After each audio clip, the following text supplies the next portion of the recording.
এটাতে রং মেশানো হচ্ছে, এটা হলুদ হয়ে যায়। অস্বাস্থ্যকর পরিবেশে ভেজাল খাদ্য উৎপাদন ও বিক্রি এবং নানা অনিয়মের কারণে ভৈরবে নিরাপদ খাদ্য আদালত 3টি ব্যবসা প্রতিষ্ঠানকে 6.5 লাখ টাকা জরিমানা করেছে। 15 অক্টোবর শনিবার দুপুরে নিরাপদ খাদ্য আদালত 3টি প্রতিষ্ঠানে অভিযান পরিচালনা করেন। অভিযানে দেখা যায় মথ ডালে কৃত্রিম রং মিশিয়ে মুগ ডাল হিসেবে বিক্রি করা হচ্ছে। এই কারণে মা কমলা ভান্ডারের স্বত্বাধিকারী রমেন চন্দ্র রায়কে 1 লাখ টাকা জরিমানা করা হয়। এছাড়া নোংরা পরিবেশ ও ভেজাল রং ব্যবহারের কারণে লোকনাথ মিষ্টান্ন ভান্ডারকে 2 লাখ টাকা, জয় গোপাল মিষ্টান্ন ভান্ডারকে 1.5 লাখ টাকা এবং জিলানি ফ্লাওয়ার মিলকে 2 লাখ টাকা জরিমানা করা হয়।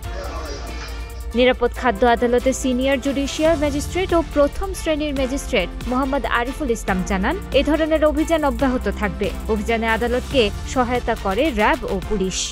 মা কমলা ভান্ডার, এটা আমরা রিসেন্টলি আপনারা দেখেছে যে মুগ ডালের ভেজাল মিশ্রিত রং মিশ্রিত করে বিক্রি করতেছে, সেই জন্য তাকে আমরা 1 লক্ষ টাকা অর্থদণ্ড প্রদান করেছি। আমাদের সাথে নিরাপদ খাদ্য অফিসার আছে, নিরাপদ খাদ্য পরিদর্শক আছে, র্যাব এবং পুলিশের সদস্যরা আছে। আমাদের এটা কন্টিনিউয়াস অভিযান আরও চলবে।